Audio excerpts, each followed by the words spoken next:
सामने में है गोबर गैस का मुख्य घटक है। दोस्तों गोबर गैस का मुख्य घटक है। वैसे तो गोबर गैस में बहुत सारे गैस पाया जाता है, उनमें से जो गैस पाया जाता है सबसे ज़्यादा मात्रा में हमको वो बताना है। तो दोस्तों गोबर गैस का जो मुख्य घटक है जो सबसे ज़्यादा मात्रा में पाया जाता है वो कौन है? मीथेन है। तो ऑप्शन नंबर 1 क्या होगा यहाँ पर? बिल्कुल राइट हो जाएगा। चलिए अब मैं इन प्रश्नों को करता हूँ थोड़ा डिस्कशन।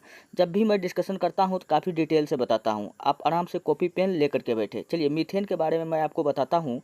ये आपको प्राकृतिक गैस बोले, क्या बोले?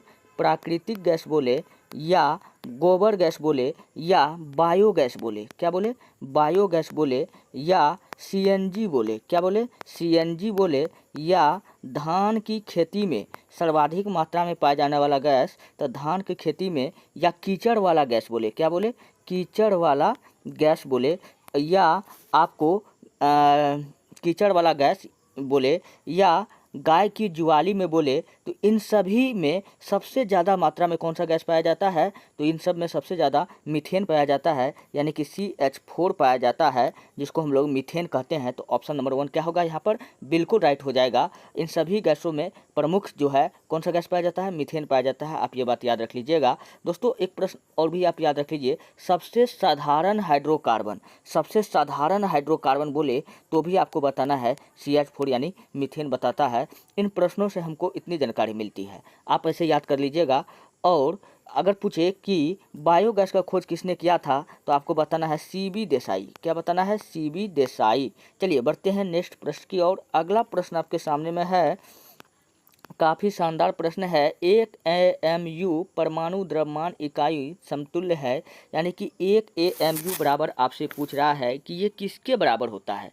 दोस्तों ए का मतलब हुआ एटोमेटिक, क्या हुआ? एटोमेटिक हुआ। और M का मतलब हुआ मास हुआ। यू का मतलब हो गया यूनिट हो गया। तो यानी हम कह सकते हैं ऑटोमेटिक मास यूनिट, यानी कि AMU जिसको हम लोग बोलते हैं, जिसको हम लोग हिंदी में कहते हैं परमाणु द्रव्यमान संख्या। तो पूछेगा एक AMU बराबर कितना होता है, तो आपको बताना है कि 1.6735 इंटू 10⁻⁻24 ग्राम होता है। तो आप ये बात याद रख लीजिए, यानी कि ऑप्शन नंबर क्या होगा? 1 बिल्कुल राइट हो जाएगा। अच्छा, अगर यहीं पे ग्राम के जगह पे केजी होता, क्या होता? केजी होता, तब आपका आंसर ये हो जाता है 1.6735 इंटू 10⁻⁻27 kg। अगर केजी होता तब, लेकिन यहाँ पे क्या है? ग्राम है, तो इसलिए ऑप्शन नंबर क्या हो जाएगा? 1 बिल्कुल राइट होगा। चलिए बढ़ते हैं हम लोग नेक्स्ट प्रश्न की ओर। अगला प्रश्न की ओर हम लोग बढ़ते हैं। अगला प्रश्न है, हीरा बहुत कठोर है जबकि ग्रेफाइट है। दोस्तों हम लोग जानते हैं जो हीरा का जो आकार होता है वो चतुष्फलकीय होता है। कैसा होता है? चतुष्फलकीय होता है। इसलिए हीरा जो है दुनिया का सबसे कठोर पदार्थ है। क्या है? दुनिया का सबसे कठोर पदार्थ है। वहीं अगर आपको बोले ग्रेफाइट कैसा पदार्थ है?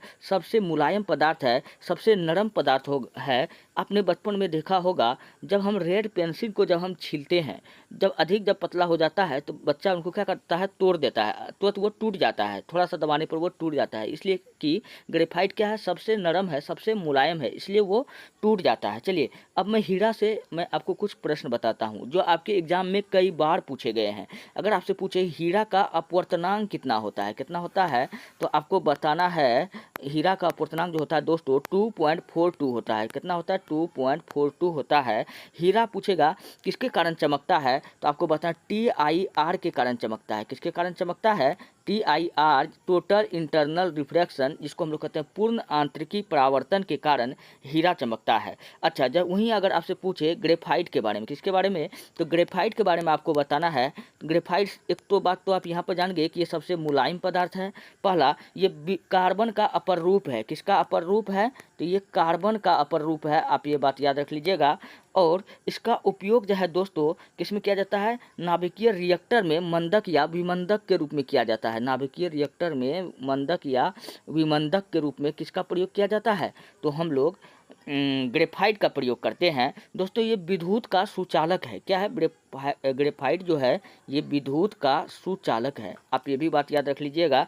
अच्छा, इसका आकार पूछे तो आपको बताना षटफलकीय। क्या बताना है? षटफलकीय किसका आकार होता है? तो ग्रेफाइट का आकार होता है। इसमें एक मुक्त इलेक्ट्रॉन होता है, इसलिए यह एकमात्र अधातु है। अच्छा, ग्रेफाइट कैसा धातु है? यह एक अधातु है, धातु नहीं है, एक अधातु है, आप ये बात याद रख लीजिएगा। और इसको हम लोग काला शीशा कहते हैं, ब्लैक लेड। काला शीशा भी पूछेगा, हम लोग किसको कहते हैं? तो हम लोग इसी को कहते हैं, आप ये बात याद रख लीजिएगा। चलिए हम लोग बढ़ते हैं नेक्स्ट प्रश्न की ओर। अगला प्रश्न की ओर हम लोग बढ़ते हैं। अगला प्रश्न आपके सामने में है, निर्जलीकरण में कौन सा वस्तुतः थोड़ा कम हो जाती है? दोस्तों निर्जलीकरण में पूछ रहा है कि कौन सा वस्तुतः थोड़ा कम हो जाता है। दोस्तों जब भी मैं आपको निर्जलीकरण के बारे में आपको मैं बता रहा हूँ, निर्जलीकरण का मतलब होता है जल का कमी। क्या होता है? जल का कमी, जिसको हम लोग इंग्लिश में कहते हैं डिहाइड्रेशन। क्या कहते हैं? डिहाइड्रेशन कहते हैं, आप ये बात याद रख लीजिएगा। डिहाइड्रेशन जिसका अर्थ होता है जल का कमी। अच्छा, जल का कमी हो जाता है तो हम लोग डिहाइड्रेशन कहते हैं। ये जल का कमी किसके कारण होता है? यहाँ पर यही पूछा है, निर्जलीकरण में कौन वस्तुतः थोड़ा कम हो जाता है? इनमें से कौन कम हो जाता है? ये होता है सोडियम क्लोराइड का जब कमी हो जाता है हमारे शरीर में, तो क्या होता है? जल का कमी हो जाता है। तो हम लोग ऑप्शन नंबर क्या हो जाएगा? यहाँ पर 1 को सही टिक करने वाले हैं। तो यहाँ राइट आंसर क्या हो जाएगा? ऑप्शन नंबर 1 बिल्कुल राइट हो जाएगा। अच्छा, अगर आपसे पूछे कि जब सोडियम क्लोराइड का कमी हो जाता है तब हम लोग क्या करते हैं? ORS का घोल पीते हैं। क्या पीते हैं? ORS का घोल पीते हैं। कब? जब हमारे शरीर में निर्जलीकरण हो जाता है, अर्थात सोडियम क्लोराइड का कमी होगा तो हमारे शरीर में जल का कमी हो जाएगा, तो इसलिए हम लोग ORS का घोल पीते हैं। आप इतना बात याद रख लीजिएगा। चलिए बढ़ते हैं नेक्स्ट प्रश्न की ओर। अगला प्रश्न आपके सामने में है। अगला प्रश्न, न्यूट्रॉन की खोज किसने की थी? दोस्तों न्यूट्रॉन की खोज किसने की थी? सबसे पहले जानिए कि इसका एक ट्रिक मैं आपको बता देता हूँ। पेन बराबर GTC, PEN बराबर GTC, यानी प्रोटॉन का खोज पूछे तो प्रोटॉन का खोज पूछे तो आपको बताना जी से गोल्डस्टीन। किसने किया था? तो गोल्डस्टीन ने किसका किया था? प्रोटॉन का किया था। अच्छा, ई से इलेक्ट्रॉन होता है, इलेक्ट्रॉन का खोज पूछे किसने किया था? टी से याद रख लीजिएगा, थॉमसन, जे थॉमसन ने किया था। और एन बराबर सी हो गया तो न्यूट्रॉन का खोज किसने किया था? तो चैडविक ने किया था। तो चैडविक ने किसका खोज कर दिया? न्यूट्रॉन का कर दिया। तो अब यहाँ पर देखिए यही क्वेश्चन पूछ रहा है कि न्यूट्रॉन की खोज किसने की थी? तो इसका राइट नंबर ऑप्शन क्या होने वाला है? ऑप्शन नंबर 3 बिल्कुल राइट होने वाला है। अच्छा, रदरफोर्ड वही पूछेगा किसका खोज किया था? तो रदरफोर्ड ने नाभिक का खोज किया था। किसका खोज किया था? नाभिक का खोज किया था। किसी भी कक्षा में क्या होता है? नाभिक होता है, और नाभिक के अंदर दोस्तों क्या होता है? इलेक्ट्रॉन होता है। नाभिक के अंदर प्रोटॉन होता है और न्यूट्रॉन होता है, और इसका चक्कर लगाता है कौन? लगाता है इलेक्ट्रॉन लगाते रहता है। आप इतना बात याद रख लीजिएगा। इस प्रश्न से हमको इतनी जानकारी मिलती है। दोस्तों अगर आपको PDF चाहिए तो आप जाइए हमारे टेलीग्राम चैनल पर, वहाँ पर आप सर्च कीजिए इतिहास की दुनिया 99, वहाँ से आप PDF को प्राप्त कर सकते हैं। नहीं तो मैं वीडियो के डिस्क्रिप्शन में लिंक डाल दूंगा टेलीग्राम चैनल का, आप वहाँ पर जाकर के क्लिक कर लीजिएगा। चलिए हम लोग बढ़ते हैं नेक्स्ट प्रश्न की ओर। अगला प्रश्न आपके सामने में है, निम्नलिखित में किसे ब्लैक लेड कहते हैं? दोस्तों मैंने अभी अभी आपको ग्रेफाइट के बारे में पूर्ण जानकारी दिया। ग्रेफाइट जो होता है वो विद्युत का सुचालक होता है। क्या होता है? विद्युत का सुचालक होता है। तो यहाँ पर ग्रेफाइट तो नहीं है, क्या है? कोल है। तो यहाँ पर क्या हो जाएगा? कोल ही हम लोग ग्रेफाइट को कहते हैं। तो ऑप्शन नंबर 3 क्या हो जाएगा? बिल्कुल राइट हो जाएगा। ये विद्युत का सुचालक है। अच्छा, ये कार्बन का अपर रूप है। किसका अपर रूप है? ये कार्बन का अपर रूप है। आप ये भी बात याद रख लीजिए। अच्छा, इसका आकार पूछे कैसा होता है तो मैं बता दिया था, षटफलीय होता है। क्या होता है? षटफलकीय होता है। षटफलकीय होता है किसका आकार? ग्रेफाइट का आकार होता है। इसको हम लोग ब्लैक लेड के नाम से हम लोग जानते हैं, काला शीशा के नाम से जानते हैं। और ये दुनिया का एकमात्र ऐसा ये, अच्छा इसके बारे में और मैं, ये कैसा होता है? ये एक मुलायम होता है। इसके बारे में मैंने आपको बताया था। इसका प्रयोग जो है नाभिकीय रिएक्टर में मंदक या विमंदक के रूप में करते हैं। तो मैंने इन सब के बारे में आपको बताया था, इसलिए मैं ज़्यादा डिस्कशन नहीं करूँगा। चलिए बढ़ते हैं नेक्स्ट प्रश्न की ओर। अगला प्रश्न आपके सामने में है, रॉकेट के ईंधन में प्रयोग किया जाने वाला कृत्रिम रबर है। दोस्तों रॉकेट के ईंधन में पूछ रहा है कि हम लोग कौन सा रबर का प्रयोग करते हैं? कृत्रिम रबर। अच्छा, एक रबर होता है, एक होता है प्राकृतिक रबर। क्या होता है? प्राकृतिक रबर। प्राकृतिक रबर को हम लोग आइसोप्रीन कहते हैं। क्या कहते हैं? आइसोप्रीन कहते हैं। जबकि हम लोग कृत्रिम रबर को हम लोग क्या कहते हैं?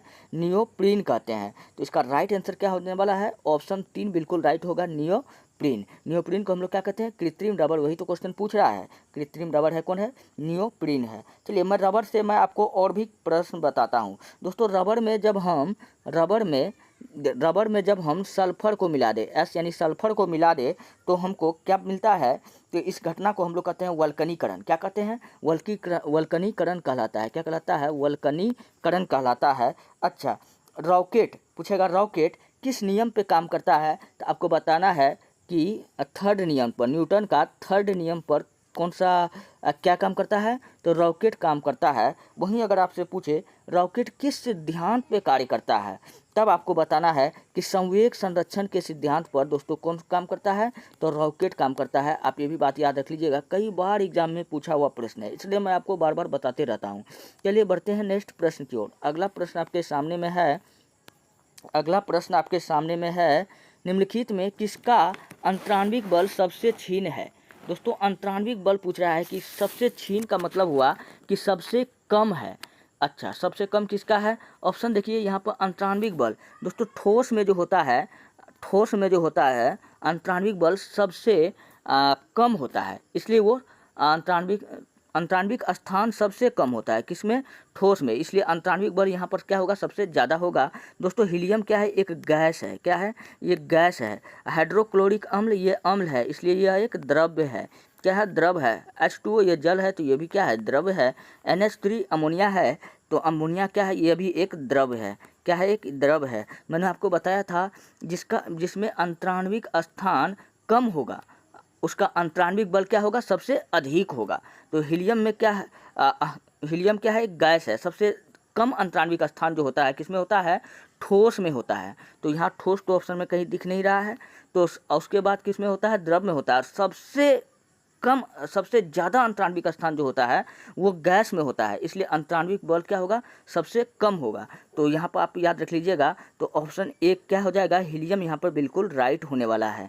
आप ये बात याद रख लीजिएगा, क्योंकि गैस जो है सबसे ज़्यादा फैलता है, आप ऐसे भी याद रख सकते हैं, इसलिए इसका अंतराण्विक बल क्या होगा, सबसे कम होगा। आप ये बात याद रख लीजिएगा। चलिए बढ़ते हैं नेक्स्ट प्रश्न की ओर। अगला प्रश्न आपके सामने में है, लोहे की परत पर किस धातु से गैल्वेनीकरण होता है। दोस्तों गैल्वेनीकरण के बारे में मैं आपको बताता हूँ थोड़ा डिस्कशन के साथ। गैल्वेनीकरण दोस्तों इसको हम लोग जस्तीकरण भी कहते हैं, क्या कहते हैं, जस्तीकरण भी कहते हैं। अब गैल्वेनीकरण को जस्तीकरण हम लोग क्यों कहते हैं दोस्तों, इसलिए कहते हैं क्योंकि गैल्वेनीकरण यानी लोहे का गैल्वेनीकरण में क्या होता है, हम लोग जस्ता मिलाते हैं, क्या मिलाते हैं, लोहे के परत को जंग से बचाने के लिए हम लोग किसका प्रयोग करते हैं, Zn जिंक का प्रयोग करते हैं। इसलिए हम लोग जिंक को हम लोग क्या कहते हैं, जस्ता, इसलिए इसको हम क्या कहते हैं, गैल्वेनीकरण को जस्तीकरण भी कहते हैं। अच्छा, इसी को हम लोग यसद लेपन भी कहते हैं, क्या कहते हैं, यसद लेपन भी कहते हैं। अच्छा, यसद लेपन हम लोग गैल्वेनीकरण को क्यों कहते हैं, क्योंकि जस्ता को हम लोग संस्कृत में कहते हैं यसद, क्या कहते हैं,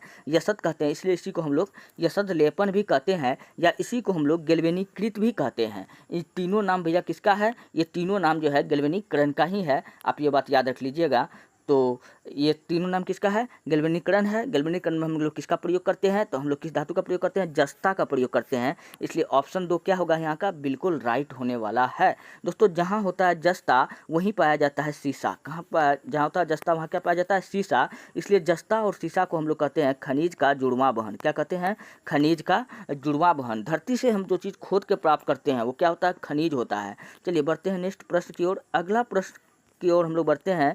नेक्स्ट प्रश्न आपके सामने में है कि सिक्के बनाने में किस धातु का उपयोग होता है। दोस्तों सिक्का बनाने में पूछ रहा है कि किस धातु का उपयोग होता है।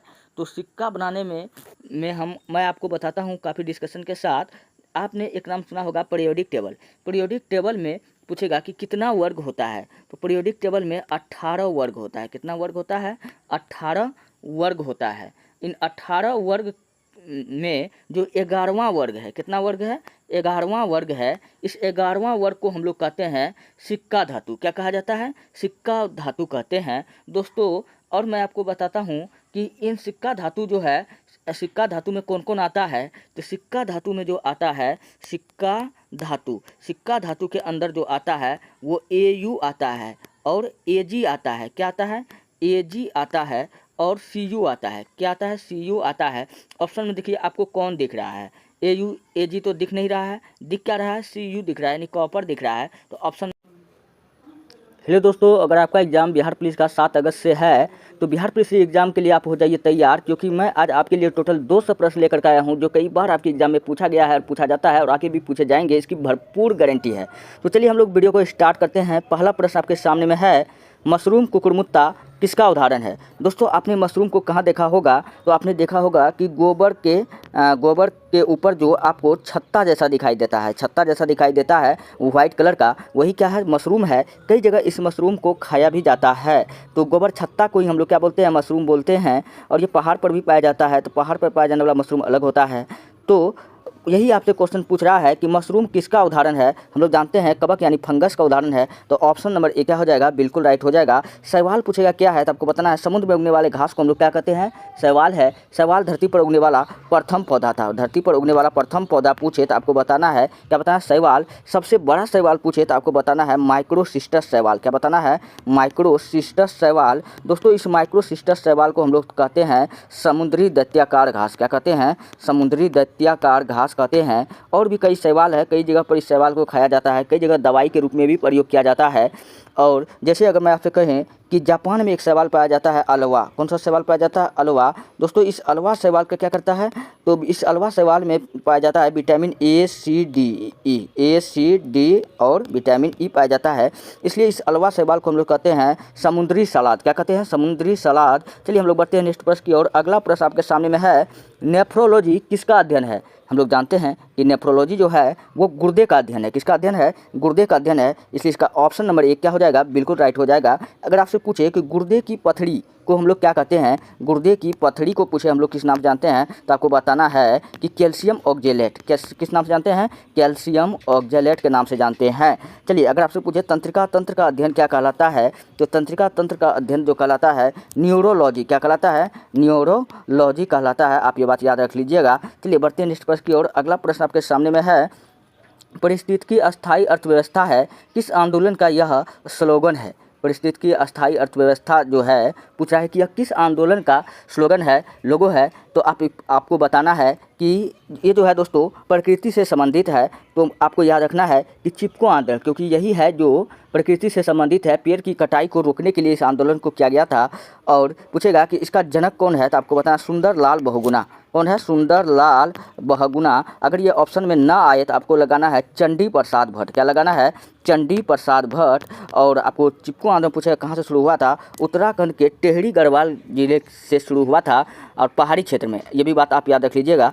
चलिए असहयोग आंदोलन पूछेगा कि थोड़ा सा असहयोग आंदोलन के बारे में जान लेते हैं। ये कब शुरू हुआ था? 1 अगस्त 1920 को शुरू हुआ था। और असहयोग आंदोलन जिस दिन शुरू हुआ था पूछेगा किस नेता का मृत्यु हुआ था, तो बाल गंगाधर तिलक का मृत्यु हुआ था। किसका हुआ था? बाल गंगाधर तिलक का मृत्यु हुआ था। ये बात याद रख लीजिएगा। चलिए दोस्तों अगर आपको पीडीएफ चाहिए, अगर आपको वीडियो अच्छा लग रहा है तो अगर आपको पीडीएफ चाहिए जाइए हमारे टेलीग्राम चैनल पर। वहाँ पर आप इतिहास की दुनिया 99 लिख करके सर्च मारिए, आपको पीडीएफ मिल जाएगा। और नहीं तो वीडियो के डिस्क्रिप्शन में मैं लिंक डाल दूंगा। चलिए बढ़ते हैं नेक्स्ट प्रश्न की ओर। अगला प्रश्न आपके सामने में है, विश्व ओजोन संरक्षण दिवस कब मनाया जाता है? हम लोग जानते हैं कि ओजोन जो है दोस्तों, पहले हम लोग जान लेते हैं ओजोन एक है लेयर होता है। जो ओजोन क्या होता है? एक लेयर होता है। और ओजोन के बारे में थोड़ा सा हम जानते हैं, ओजोन एक गैस भी होता है जिसको हम लोग O3 कहते हैं। क्या कहते हैं? O3 कहते हैं। ओजोन संरक्षण दिवस कब मनाया जाता है? ये तो मनाया जाता है 16 सितंबर को। थोड़ा सा हम लोग जान लेते हैं ओजोन परत क्या होता है। तो कुछ दिन पहले आपने न्यूज़ में सुना होगा कि ओजोन जो परत है उसमें छेद होता है। ये इंग्लैंड ने सर्वप्रथम बताया था कि ओजोन लेयर में क्या हो गया है? छेद हो गया है। तो ओजोन पूछेगा कि ये करता क्या है, ओजोन गैस करता क्या है। आपको बताना है कि धरती पर आने वाले इंफ्रारेड किरण से हमको रक्षा करता है, जिससे त्वचा में होने वाले कैंसर से ये सब बचाता है। तो कौन बचाता है? तो ओजोन गैस ही हमको बचाता है। तो आप ये बात याद रख लीजिएगा। और ओजोन गैस से, ओजोन क्षरण से पूछेगा किनको खतरा है, तो ये इंग्लैंड को खतरा है, हम लोगों को खतरा नहीं है। क्योंकि भारत में जो लोग हैं वो काला भी पाया जाता है और गोरा भी पाया जाता है, लेकिन इंग्लैंड में सिर्फ क्या पाया जाता है? गोरा ही पाया जाता है। तो उन लोगों का जो चमड़ा होता है पतला होता है, लगेगा आपको कि मुर्गा का जो छिला हुआ, जैसे मुर्गा को छील देते हैं ना, वैसे उसका हो जाता है शरीर। उन लोगों को खतरा है, हम लोगों को नहीं है खतरा। चलिए बढ़ते हैं नेक्स्ट प्रश्न की ओर। अगला प्रश्न आपके सामने में है, विश्व में सबसे ज़्यादा पाए जाने वाले ग्रीन हाउस गैस निम्न में से कौन से हैं? हम लोग जानते हैं ग्रीन हाउस गैस हम लोग किसको कहते हैं? कार्बन डाइऑक्साइड को कहते हैं। किस गैस को कहते हैं? कार्बन डाइऑक्साइड गैस को कहते हैं। ये गर्मी लाने वाला गैस भी है, आप ये बात याद रख लीजिएगा। और कार्बन डाइऑक्साइड को हम लोग पूछेगा कि ठोस कार्बन डाइऑक्साइड को हम लोग कार्बन डाइऑक्साइड का मात्रा पूछेगा कि वायुमंडल में कितना है, तो 0.03%। कितना है? 0.03%। चलिए बढ़ते हैं नेक्स्ट पॉइंट की ओर। अगला पॉइंट आपके सामने में है। अगला ऑप्शन है नाइट्रस ऑक्साइड। दोस्तों नाइट्रस ऑक्साइड के कारण क्या होता है, सबसे ज़्यादा हंसी लगता है, इसको लाफिंग गैस भी कहते हैं, आप ये बात याद रख लीजिएगा। चलिए बढ़ते हैं नेक्स्ट प्रश्न की ओर। अगला प्रश्न आपके सामने में है, जैव विविधता का अंतर्राष्ट्रीय कार्यालय कहाँ है। तो जैव विविधता का जो अंतर्राष्ट्रीय कार्यालय है वो कहाँ है, वो है रोम में। तो इसका ऑप्शन नंबर सी क्या हो जाएगा, बिल्कुल राइट हो जाएगा। रोम किसकी राजधानी है, तो आपको बताना है कि इटली की राजधानी है। किसकी राजधानी है, इटली की राजधानी कहाँ है भैया, रोम है। चलिए अगला प्रश्न आपके सामने में है, निम्न में से कौन सी जड़ रूट नहीं है, यानी कि जड़ को इंग्लिश में क्या कहते हैं, रूट। तो पूछ रहा है कि इनमें से कौन सा जो है जड़ नहीं है। तो जड़ नहीं है जिसको हम रख देंगे तो सबसे पहले जानिए कि अगर ये बीज है, आपने देखा होगा कुछ इस टाइप का निकल जाता है, मूलांकुर, इसको क्या कहते हैं, मूलांकुर कहते हैं। कुछ एक नीचे भाग में निकल जाता है, कुछ एक ऊपर भाग में निकल जाता है। जो नीचे भाग में निकल आता है उसको कहते हैं जड़, जो ऊपर भाग में निकल जाता है उसको कहते हैं नोड, इंटरनोड इसको इंग्लिश में कहते हैं। तो उसको हम लोग कहते हैं तना। क्या कहते हैं, तना। यही हमको पहचानना है। जो जड़ होता है हमेशा प्रकाश संश्लेषण के विपरीत दिशा में होता है। कहाँ होता है, प्रकाश संश्लेषण के विपरीत दिशा में, यानी धरती के अंदर होता है। तो ये बात याद रख लीजिएगा। और इसको पहचानने का नियम, तो पहचानने का नियम काफ़ी सरल है भैया। कैसे पहचान सकते हैं, अगर आप कोई चीज़ को रख दिए हैं, अगर उसमें क्या हो गया कि मूलांकुर हो गया, अगर इसमें अगर क्या हो गया, बीज को रखे हैं, इसमें अगर गाछ निकल आएगा तो वो क्या होगा, वो जड़ होगा। और जिसमें नहीं आएगा वो क्या होगा, रखे रखे खराब हो जाएगा। तो वो क्या होगा कि जड़ नहीं है, तो वो क्या है, तना है। जैसे अदरक को अगर रख दीजिएगा तो रखल ही खराब हो जाएगा, लेकिन इसमें क्या होगा कि नोड नहीं आएगा। तो अदरक क्या है, तो रूट नहीं है। तो ये इसका ऑप्शन नंबर सी क्या हो जाएगा, बिल्कुल राइट हो जाएगा। और गाजर को रखिएगा, ये भी खराब हो जाएगा, लेकिन इसमें निकलेगा नहीं। लेकिन चुकंदर, हाँ इसमें क्या निकलेगा, चुकंदर को अगर रख देंगे तो इसमें क्या हो जाएगा, अंकुरित हो जाएगा। तो ये भी बात याद रख लीजिएगा। चलिए बढ़ते हैं नेक्स्ट प्रश्न की ओर। अगला प्रश्न आपके सामने है, किसकी कमी के कारण बच्चों में रिकेट्स होता है। बच्चों में रिकेट्स नाम का रोग जो होता है, पूछ रहा है कि किस विटामिन के कमी के कारण होता है। तो हम लोग जानते हैं विटामिन डी के कमी के कारण बच्चों में कौन सा रोग होता है, रिकेट्स रोग होता है। इसको दोस्तों हम लोग सूखा रोग के नाम से जानते हैं। किस रोग के नाम से जानते हैं, सूखा रोग के नाम से जानते हैं। और रिकेट्स को हम लोग कौन सा विटामिन की कमी से होता है, तो विटामिन डी की कमी से होता है। विटामिन ए की कमी से कौन सा रोग होता है, तो रतौंधी रोग होता है, जिसको जीरोप्लेथेमिया या नाइट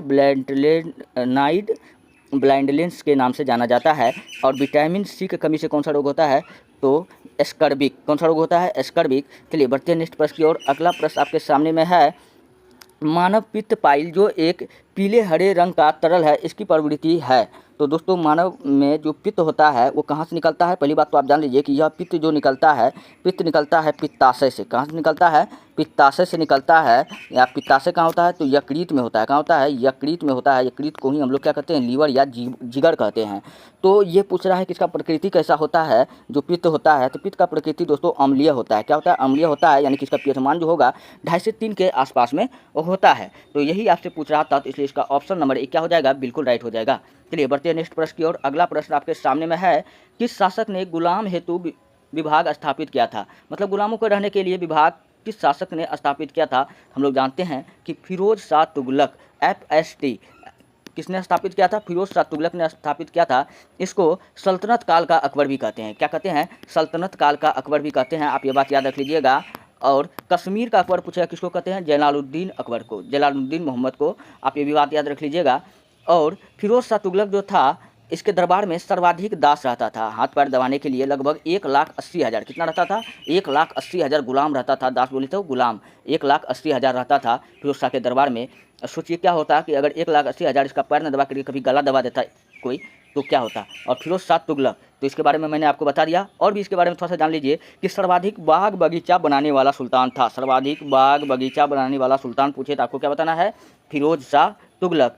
और ये किसका भाई था, तो ये भाई था MBT, मोहम्मद बिन तुगलक का भाई था। मोहम्मद बिन तुगलक के शासनकाल में कौन भारत आया था, तो अफ्रीका के मोरक्को के निवासी भारत आया था। इसका किताब का नाम क्या था, आप लोग फटाफट कमेंट में बताइए। इसका किताब का नाम था रेहला। क्या नाम था, रेहला नाम था। फटाफट आप लोग कमेंट में बताइए। मैं देख रहा हूँ कि आप लोग का ध्यान कहाँ है। मोहम्मद गजनबी ने भारत का पूछेगा कि सबसे फेमस हमला किस मंदिर पर किया था, तो आपको बताना है गुजरात के सोमनाथ मंदिर पर। किस मंदिर पर किया था, गुजरात के सोमनाथ मंदिर पर। गजनबी ने टोटल 17 बार भारत पर आक्रमण किया था। और मोहम्मद गजनबी को भारत में बुत शिकन के नाम से जाना जाता है। किस नाम से जाना जाता है, बुत शिकन का अर्थ होता है मूर्ति भंजक या मूर्तियों को तोड़ने वाला। राजिया सुल्तान जो थी दास वंश की पहली महिला सुल्तान थी। आप ये बात याद रख लीजिएगा, गुलाम वंश की पहली महिला सुल्तान तो राजिया सुल्तान, जो किसकी बेटी थी, इल्तुतमिश की बेटी थी। चलिए हम लोग बढ़ते हैं नेक्स्ट प्रश्न की ओर। अगला प्रश्न आपके सामने में है, दमदमा पुरा स्थल किस प्रदेश में स्थित है। दोस्तों दमदमा पूछ रहा है तो आपको बताना उत्तर प्रदेश में। क्या बताना है, सिर्फ अगर दमदम पूछता तो दमदम कहाँ पर है, तो पश्चिम बंगाल में। कहाँ है, पश्चिम बंगाल में है। दमदम हवाई अड्डा कहाँ पे है, पश्चिम बंगाल में है। आप ये बात याद रख लीजिएगा। और इसका ऑप्शन नंबर सी फिलहाल क्वेश्चन के अनुसार क्या राइट था, तो ऑप्शन नंबर सी राइट था। चलिए बढ़ते हैं नेक्स्ट प्रश्न की ओर।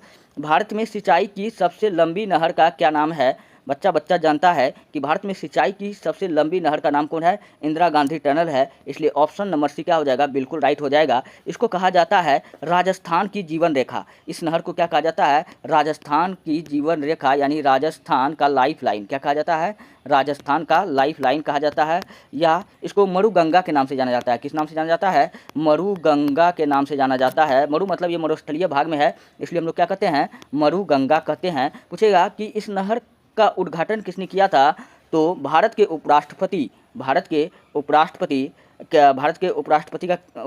जिसके याद में हम लोग क्या मनाते हैं, भारत के उपराष्ट्रपति वो सर्वपल्ली राधाकृष्णन। कौन था वो, इस समय सर्वपल्ली राधाकृष्णन ने किया था। आप ये बात याद रख लीजिएगा। इसी की याद में हम लोग क्या मनाते हैं, टीचर्स डे मनाते हैं। कब मनाते हैं, 5 सितंबर।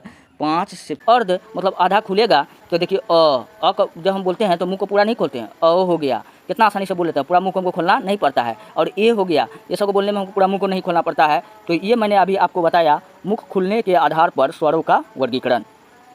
चलिए और मैं आगे बताता हूँ, ओष्ठाकृति के आधार पर वर्गीकरण। ओष्ठाकृति के आधार पर स्वर वर्ग का क्या किए, वर्गीकरण करते हैं। तो इसमें 2 ही होता है, एक होता है वृत्तमुखी, एक होता है आवृत्तमुखी। क्या होता है, ओष्ठावृत्ति के आधार पर स्वर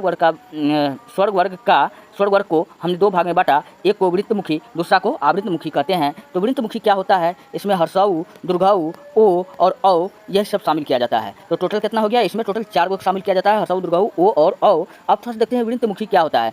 जिन स्वरों के उच्चारण में ओठ गोलाकार होता है, आप खुद कल्पना करके देखिए कि जब आप हर्षऊ बोलते हैं तो आपका मुंह कैसा आकार ले लेता है, ओठ का आकार कैसा हो जाता है, गोलाकार। हर्षऊ, दीर्घऊ, ओ, औ, मुंह खुद लगता है कि मतलब जो है गोलाकार आकृति का हो जाता है। तो आप ये बात याद रख लीजिएगा। तो इसको हम लोग क्या कहेंगे, वृत्तमुखी स्वर कहेंगे। अब देखते हैं आवृत्तमुखी स्वर। आवृत्तमुखी स्वर किसको कहते हैं, इसमें आता है अ, आ, हर्षई, दीर्घई, ए, ऐ। कौन कौन आता है, अ, आ, हर्षई, दीर्घई, ए, ऐ। इसको क्या कहते हैं, आवृत्तमुखी स्वर कहते हैं। टोटल कितना हो गया, 3 3 6 हो गया। आवृत्तमुखी स्वर की संख्या कितना होता है, 6 होता है। इधर कितना था, 6 4 10 हो गया। और चलिए वैसे 11 होता है, एक मैंने बता दिया था कि वो बोलने के आधार पर स्वर कितना होता है, वो 10 होता है। और इसका परिभाषा देखिए क्या कहता है, जिन स्वरों के उच्चारण में ओठ वृत्तमुखी या गोलाकार नहीं होते हैं। जैसे ओठ का आकार अगर गोलाकार नहीं होगा, अ को जब हम बोलते हैं, देखिए ओठ गोलाकार नहीं हो रहा है, आ नहीं हो रहा है, हर्षई, दीर्घई, आप फील कीजिए, ए, ऐ। हम तो आपके सामने है नहीं कि हम गोलाकार करके दिखा दे, सिर्फ आपको फील करना है, बोल करके देखिए, आपको फील होगा। चलिए उम्मीद करते हैं कि आपको ये समझ में आ गया होगा। चलिए अब हम देखते हैं जाति के आधार पर स्वर का वर्गीकरण। जाति के आधार पर दोस्तों स्वर वर्ग को कितने भाग में बांटा गया है, 2 भाग में बांटा गया है। एक को कहा गया सजातीय स्वर वर्ण, दूसरा कहा गया है विजातीय स्वर वर्ण। तो दोस्तों क्या है सजातीय स्वर वर्ण और क्या है विजातीय स्वर वर्ण, तो हम लोग आइए देखते हैं। तो सजातीय स्वर वर्ण में कौन कौन सा आता है, अ, आ, हर्षई, दीर्घई, हर्षऊ, दीर्घऊ, ये सब कौन है, सजातीय स्वर वर्ण है। विजातीय स्वर वर्ण में ए, आय, ओ, औ, अ, हर्षई और ये सब क्या है, विजातीय स्वर वर्ण है। आप ये बात याद रख लीजिएगा। अच्छा, सजातीय स्वर वर्ण क्या गया है, 3 3 6 गो है। क्या गो है, 6 गो है। और ई क्या गो है, ए, इधर 4 हो गया। 100 और ई, 100 में जब हम लोग ई को जोड़ते हैं तो ए प्राप्त होता है। क्या होता है, ए प्राप्त होता है। 6 इधर था, इधर ऊपर में 4, एक इधर ए, 4 1 5, 6 5 11। हम लोग जानबे करते हैं स्वर वर्ण कितना होता है, 11 होता है। तो अभी हमने क्या देखा, जाति के आधार पर स्वरों का वर्गीकरण। चलिए हम लोग बढ़ते हैं नेक्स्ट। दोस्तों अब हम जानते हैं व्यंजन। किसके बारे में जानते हैं, व्यंजन के बारे में जानते हैं। जो वर्ण स्वर्ण की सहायता से बोला जाएगा उसको हम लोग व्यंजन वर्ण कहते हैं। कितना आसान है, स्वर्ण वर्ण की सहायता से बोले जाने वाले वर्ण को हम लोग क्या कहते हैं, व्यंजन वर्ण कहते हैं। और व्यंजन कितना होता है, तो 33 होता है। कितना होता है, 33 होता है। कौन कौन होता है तो पहले हम लोग देख लेते हैं। पहले हम लोग देखिए, पहला वर्ग को हम लोग कहते हैं कवर्ग कहते हैं। पहला वर्ग को क्या किए, कवर्ग कहे। कवर्ग में क ख ग घ अंग, ये 5 लेटर को हम ले लिए। दूसरा वर्ग को हम लोग क्या कहते हैं, दूसरा वर्ग को हम लोग चवर्ग कहते हैं। चवर्ग में चौथा ज य ले लिए। तीसरा वर्ग को हम लोग टवर्ग कहते हैं। टवर्ग में टोठा रोढ़ न तक पूरा ले लिए। चौथा वर्ग को हम लोग क्या कहते हैं, तवर्ग कहते हैं। तवर्ग में भी चौथा दौधन पूरा ले लिए चौथा, और अगला वर्ण को हम लोग क्या कहते हैं, पांचवा वर्ण को पवर्ग कहते हैं। वर्ग में भी प प ब भ म ये सब ले लिए। तो टोटल इधर कितना हो गया, 25 25, एक में कितना है 5 है, तो 5 में कितना हो गया टोटल, अभी स्वर कितना पूरा, व्यंजन कितना पूरा 25 पूरा, अभी भी 8 घट रहा है ना। तो 8 गो जो है दोस्तों, 8 गो में जो य र ल और व होता है, क्या होता है, य र ल और व जो होता है उसको हम लोग कहते हैं अंतस्थ व्यंजन। क्या कहते हैं, अंतस्थ व्यंजन। और जो यर ल व जो होता है उसको क्या कहते हैं, अंतस्थ व्यंजन। और इसी में एक होता है उष्म व्यंजन। उष्म व्यंजन अक्ष त्र ज्ञ और षड़, कौन कौन होता है, अक्ष त्र ज्ञ और षड़ होता है, इसको हम लोग क्या कहते हैं, उष्म व्यंजन कहते हैं। क्या कहते हैं, उष्म व्यंजन कहते हैं। आप इसको याद कैसे रख सकते हैं, बिल्कुल आसान से याद रख सकते हैं। अंतस्थ व्यंजन, देखिए बोलने में इसको कम समय लगेगा। य कितना आसान से बोल लेते, र ल व कितना आसान से बोल लिए, लेकिन वही अक्ष बोलने में ज़्यादा टाइम लगता है। त्र ज्ञ तो उष्म है। अच्छा थोड़ा सा और देखिए, उष्म व्यंजन, उष्म व्यंजन ई भी 4 होता है। उष्म व्यंजन ई भी कितना होता है, 4 होता है। कौन कौन होता है, अक्ष त्र ज्ञ और षड़, अक्ष त्र ज्ञ और षड़। इसको बोलने में ज़्यादा समय लगता है। और इसको बोलने में उष्म मतलब क्या होता है, गर्मी, गर्मी, आपको गर्मी फील होगा। अक्ष त्र ज्ञ षड़, आपको क्या हो रहा है, ये बोलने में गर्मी हो रहा है। लेकिन अंतस्थ व्यंजन में क्या होगा, आपको बोलने में ठंडा फील होगा। क्या फील होगा, ठंडा फील होगा। जैसे य र ल व, दोस्तों आप एक फील करके देखिए, जब आपको ठंडा लगता है तो आप बोलते हैं य र, ऐसा थोड़ी कहता है अक्ष त्र य, ऐसा थोड़ी बोला जाता है, मुंह से पूरा तरीका से आवाज़ नहीं निकल पाता है। तो य र ल व ये सब क्या है, अंतस्थ व्यंजन है। इसको बोलने में कम समय लगता है, उस व्यंजन को बोलने में ज़्यादा समय लगता है। मैंने आपको यहाँ पर एग्जाम्पल से दिखा दिया। चलिए अब मैं आपको बताता हूँ, अब इन्हीं में जो 25 इधर हो गया, उष्म व्यंजन कितना था, 4 गो था, 25 4 29, अंतस्थ व्यंजन कितना था, ये 4 गो है, 29 4 33, 25 8 4 ऊपर 4 नीचा, तो 4 नीचा 25 8 33, मैंने पूरा दिया। पूरा शॉर्ट वन कितना होता है, 33 होता है। और मैं आपको बताता हूँ इसमें जो दोस्तों जो अंग यहाँ पे ड है और ढ है, ड और ढ को पूछेगा कि हम लोग किस व्यंजन के नाम से जानते हैं, याद रख लीजिएगा, इसको उच्छिप्त व्यंजन कहा जाता है। क्या कहा जाता है, उच्छिप्त व्यंजन कहा जाता है। काफ़ी बार एग्जाम में पूछा गया है। और जो हमारा कवर्ग, चवर्ग, टवर्ग, तवर्ग और पवर्ग वर्ग का है, इस वर्ण के 5वां, अब इस यहाँ पे आप ध्यान दीजिए, इस वर्ण के 5वां अक्षर जिसको हम लोग कहते हैं पंचमा अक्षर, क्या कहते हैं, पंचमा अक्षर के नाम से जानते हैं। कवर्ग, चवर्ग, टवर्ग, तवर्ग, पवर्ग के 5वें अक्षर को हम लोग किस नाम से जानते हैं, पंचमा अक्षर के नाम से जानते हैं। दोस्तों इसको हम लोग नासिक वर्ग भी कहते हैं, इसको हम लोग नासिका व्यंजन भी कहते हैं। क्यों कहते हैं, क्योंकि इसको नाक से बोला जाता है। जैसे अंग, देखिए नाक से बोला जा रहा है, य। और दोस्तों मैंने आपको एक बात बताना, मैं आपको आपकी जानकारी के लिए मैं बता दूं कि अगर आपको उच्चारण स्थान जाके पढ़ना है तो दुनिया के सबसे बेहतरीन ट्रिक के साथ मैं आपको बता चुका हूं। आप जाइए वहां पर देखिएगा उच्चारण स्थान, आज के बाद आपका एक भी प्रश्न गलती नहीं होगा। चलिए मैं आपको यहाँ बता रहा था, नासिक व्यंजन किसी भी कवर, चवर, टवर, तवर और पवर के 5वें अक्षर को हम लोग क्या कहते हैं, पंचमा अक्षर कहते हैं। चूँकि इसको नाक से बोला जाता है इसलिए इसको नासिक व्यंजन भी कहा जाता है। तो चलिए हम लोग आगे की ओर बढ़ते हैं और मैं आपको बताता हूँ अर्धस्वर क्या होता है। एक होता है अंतस्थ व्यंजन, भी मैंने आपको बता दिया, अर्धस्वर। और ये अर्धस्वर कहते हैं य और व। देखिए य को जब बोल रहे हैं तो आधे बोला जाता है, य आधे मुँह खुलता है, वो पूरा मुँह खोलने का जरूरत नहीं है। तो ये क्या हो गया, अर्धस्वर हो गया। अच्छा जैसे अच्छा कौवा, जब हम लोग बोलते हैं कौवा, ठीक, जो महिला होती है कौवा, उसका थोड़ा आवाज़ का सेंस क्या होता है, अलग होता है। तो ये बात याद रख लीजिएगा। जैसे र और ल, र और ल, र को कहेगा हम लोग किस नाम से जानते हैं, तो र को हम लोग प्रकपित या लुंठित वर्ण बोला जाता है। क्या बोला जाता है, प्रकपित या लुंठित वर्ण बोला जाता है र को। और ल को पूछेगा क्या कहा जाता है, तो पार्श्विक व्यंजन कहा जाता है। क्या कहा जाता है, पार्श्विक व्यंजन कहा जाता है। और याद रख लीजिएगा ये जीभ के पार्श्व भाग से बोला जाता है, इसलिए इसको हम लोग क्या कहते हैं, पार्श्व मतलब अगला हिस्सा, जीभ के अगला भाग हिस्सा से क्या बोला जाता है, लौह बोला जाता है। इसलिए इसको जीभ का पार्श्विक, इसलिए इसको पार्श्विक व्यंजन कहा जाता है, क्योंकि ये जीभ के अगले हिस्से से बोला जाता है, पार्श्व वाले हिस्से से बोला जाता है। चलिए उसमें व्यंजन मैं तो अभी फिल करके मैंने आपको जस्ट बतेबे किया। इसमें जो होता है तीनों स और ह आता है। सॉरी दोस्तों, अक्षर ज्ञ और स वो उसमें व्यंजन नहीं था, एक बहुत ही बड़ी मिस्टेक हो गई। चलिए कोई बात नहीं, उसमें व्यंजन में कौन कौन सा आया जाएगा, तीनों स और ह आएगा। क्या आएगा, तीनों स और ह आएगा। जैसे आप देख लीजिए तालव स, मूर्धन स, दंत स और ह। तो आप याद रख लीजिएगा ये क्या है, उसमें व्यंजन है। दोस्तों थोड़ा सा मिस्टेक हो गया, इसके लिए मैं माफ़ी चाहता हूँ। चलिए संघर्षी व्यंजन, अब हम लोग जानते हैं संघर्षी व्यंजन जिनको उच्चारण करते समय मुख से उष्मा या गर्म हवा निकले, उसको हम लोग क्या कहेंगे, संघर्षी व्यंजन कहेंगे। क्या कहेंगे, संघर्षी व्यंजन कहेंगे। इसमें कौन कौन आता है, इसमें संयुक्त व्यंजन आता है। ये मैंने तो पहले ही आपको बता दिया था, अक्ष, त्र, ज्ञ और षड़, ये क्या है, संयुक्त व्यंजन है। अक्षर देखिए, जब हम स्र को जब लिखते हैं तो तालव्य स आधा है, क्या है, तालव्य स आधा में जब र को जोड़ते हैं तब स्र मेरा होता है। देखिए संयुक्त मतलब क्या हुआ, एक से अधिक है ना, तो उसको क्या कहेंगे, मतलब जुटल है ना, इसमें र आधा स्व में र जुटल है तब ना इस र है, तो मतलब क्या है, संयुक्त रूप से जुटा हुआ है, मिला हुआ है, तो इसलिए हम लोग इसको क्या कहते हैं, संयुक्त व्यंजन कहते हैं। अक्षर को जब हम लिखते हैं तो क में क्या है, तालव्य स छुटा हुआ, मूर्धन स जुटा हुआ है। त्र जब बोलते हैं तो त में र जुटा हुआ है संयुक्त रूप से, और ज्ञ बोलते हैं तो ज में यो जुटा हुआ है। तो इस चारों को हम लोग क्या कहते हैं, संयुक्त व्यंजन कहते हैं, अक्षर, त्र, ज्ञ और स्र। ये बात याद रख लीजिएगा। चलिए आगे की ओर बढ़ते हैं, वर्णों की संख्या। अब मैं फिर से रिवीजन कर लेता हूँ आपको एक बार फिर से।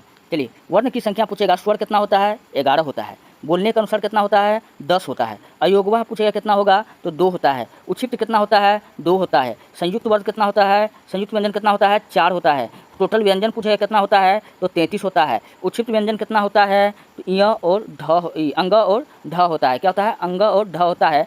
तो आप ये बात याद रख लीजिएगा, ये दोनों होता है। टोटल पूछेगा वर्णमाला में कितने अक्षर होता है, तो 52 अक्षर होता है। कितना अक्षर होता है, 52 अक्षर होता है। मैंने आपको यही करके बताया, इनमें से कोई भी वर्ण शुरू नहीं होता है, आप ये बात याद रख लीजिएगा। और दोस्तों अब मैं आपको थोड़ा सा सिलेबस बता देता हूँ कि बिहार पुलिस और यूपी पुलिस कांस्टेबल का जो, हेलो दोस्तों, बिहार बीएसएससी या बिहार पुलिस या किसी भी एग्ज़ाम में आपको यहाँ से प्रश्न अवश्य देखने को मिलेगा। तो चलिए हम लोग प्रश्नों को सॉल्व करते हैं। पहला प्रश्न आपके सामने में है, ऋतुओं के आधार पर फसलों के प्रकार हैं। ऋतु के आधार पर फसल के कितने प्रकार होते हैं, तो ऋतु के आधार पर फसल के कितने प्रकार होते हैं आप बता। ऋतु के आधार पर फसल के 2 प्रकार के होता है। कौन कौन होता है, एक होता है बुआई, क्या होता है बुआई, दूसरा होता है कटाई, तीसरा होता है इन्हें वर्षा, हाँ 4 प्रकार का होता है। ठीक, अब हम लोग जानते हैं एक एक चीज़ का अर्थ। इन्हें वर्षा क्यों कहा जाता है, क्योंकि श्रुति की फसल या मानसून की कालल भी कहते हैं। धान, मक्का, ज्वार, बाजरा, तिल, मूंगफली, कपास, सोयाबीन, तंबाकू, अरहर, उड़द, ये सब क्या है, खरीफ फसल है। आप लोग नाम याद रख लीजिएगा। चलिए बढ़ते हैं नेक्स्ट प्रश्न की ओर। अगला प्रश्न की ओर बढ़ते हैं। अगला प्रश्न है, रबी फसल क्या है। रबी फसल, तो रबी फसल के बारे में जानिए कि ऐसा फसल जिसको अक्टूबर नवंबर में बुआई किया जाता है। क्या किया जाता है, अक्टूबर नवंबर में बुआई किया जाता है। और नवंबर दिसंबर में क्या किया जाता है, अक्टूबर नवंबर में बुआई किया जाता है और नवंबर दिसंबर में क्या किया जाता है, शादी करवा दिया जाता है। दूसरा आप याद रख लीजिएगा, फटाई यानी कि मार्च अप्रैल। तीसरा है, इसे ही शीत ऋतु का फसल कहा जाता है। क्वेश्चन पूछेगा, रबी फसल को किस ऋतु का सफल फसल कहा जाता है। और एग्जाम्पल अगर इसका पूछेगा, रबी फसल का उदाहरण मटर, गन्ना, सरसों, गेहूँ, जौ, आलू, मसूर। चलिए अब हम लोग बढ़ते हैं जायद फसल। जायद फसल इसी को हम लोग कहते हैं बुआई। क्या कहते हैं, बुआई। इसको क्या कहते हैं, कटाई। तो जायद फसल का जो बुआई का टाइम होगा कब होता है, मार्च अप्रैल होता है। कटाई का टाइम कब होता है, मई जून। तो ऐसा फसल जो मार्च अप्रैल में बोया जाएगा, ठीक है, मार्च अप्रैल में काटा जाएगा, तो समझ जाना वो फसल कौन है, वो फसल है वो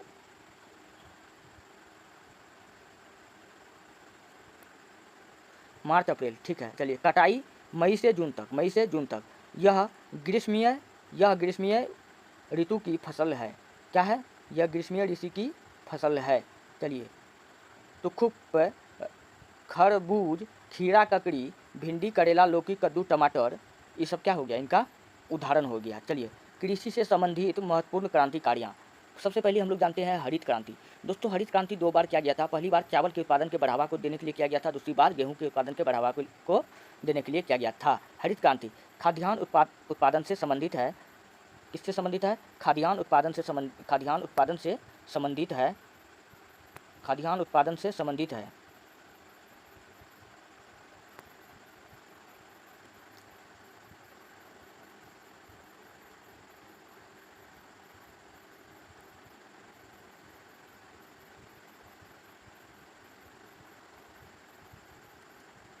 फिर क्वेश्चन पूछेगा कि हरित क्रांति का शुरुआत कब हुआ था, तो तृतीय पंचवर्षीय योजना के दौरान हुआ था। कब हुआ था? तृतीय पंचवर्षीय योजना के दौरान हुआ था। कब हुआ था? 1966-67 में।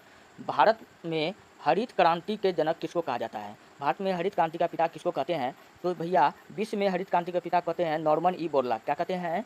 Norman E Borlaug. Norman E Borlaug, ठीक, विश्व में कहते हैं नॉर्मन ई बोरलॉग। लेकिन ये कहाँ गया था? दमिश्क गया था। दमिश्क से अच्छा खाद बीज लाया तो अच्छा फसल हुआ। इन्हीं से मांग लिया था कौन? MS स्वामीनाथन, और इनको भी बीज दिया, इनका भी फसल अच्छा होने लगा। तो भारत में इसको हम लोग कह दिए, क्या कह दिए? भारत में MS स्वामीनाथन को हम लोग भारत में क्या कहते हैं? MS स्वामीनाथन को भारत में, फटाफट कमेंट में बताइए आप लोग कि MS स्वामीनाथन को भारत में क्या कहते हैं? हरित क्रांति। क्या कहते हैं? हरित क्रांति। चलिए आगे की ओर हम लोग बढ़ते हैं। तो चलिए आगे की ओर बढ़ते हैं। हरित क्रांति क्या है? हरित क्रांति के बारे में मैंने आपको बता ही दिया था। हरित क्रांति, गेहूं चावल के उत्पादन में वृद्धि हुई। मैंने आपको पहले ही बताया कि हरित क्रांति 2 बार किया गया था, एक बार गेहूं, दूसरा बार चावल के उत्पादन में वृद्धि करने के लिए किया गया था। अब हमको पढ़ना है श्वेत क्रांति बोले या श्वेत क्रांति बोले या ऑपरेशन फ्लड बोले, सब एक के होता है। श्वेत क्रांति हम लोग जानते हैं, यह उत्पादन से संबंधित है। इसे ऑपरेशन फ्लूड या दूध क्रांति के नाम से भी जाना जाता है। 1970 में प्रारंभ हुई NDDB द्वारा चलिए नेशनल डेली डेवलपमेंट बोर्ड, इसकी स्थापना कब हुआ था? 1965 ईस्वी में हुआ था। आप ये बात याद रख लीजिएगा। चलिए हरित क्रांति से गेहूं और चावल के उत्पादन में वृद्धि हुई। क्या हुई? वृद्धि हुई। चलिए बढ़ते हैं नेक्स्ट प्रश्न की ओर। अगला प्रश्न आपके सामने में है, भारत विश्व में दूध उत्पादन में पहले नंबर पर है। पहले नंबर पर था लेकिन अब नहीं है, ठीक है। नीली क्रांति पूछेगा, नीली क्रांति का संबंध किससे है? तो नीली क्रांति का संबंध किससे है? तो मत्स्य क्रांति भी है क्या? मत्स्य क्रांति कहीं है? मेट्रो, अच्छा इसको फिलहाल छोड़ो। गुलाबी क्रांति, तो याद रखना प्याज उत्पादन। क्या याद रखना? प्याज उत्पादन या झींगा मछली उत्पादन। क्या हो जाएगा? प्याज उत्पादन। गुलाबी क्रांति क्या हो जाएगा? प्याज उत्पादन या झींगा उत्पादन, ठीक। पीली क्रांति, इसमें जो है तेल वाला सब आ जाएगा, तेल वाला सब आ जाएगा। नीली क्रांति, इसको कहते हैं मछली उत्पादन। और लाल क्रांति मांस और टमाटर से। मांस क्रांति का संबंध पूछेगा किससे है? तो मांस और टमाटर से है। स्वर्ण क्रांति, स्वर्ण क्रांति का जो संबंध है, स्वर्ण क्रांति का संबंध है एकल एवं बागवानी से। एकल एवं बागवानी से, पेट्रोलियम खनिज तेल से। चलिए बढ़ते हैं नेक्स्ट प्रश्न की ओर। फिर अगला है अंडा उत्पादन। अंडा उत्पादन के लिए कौन सा क्रांति किया गया था? तो रजत क्रांति। कौन सा किया गया था? रजत क्रांति।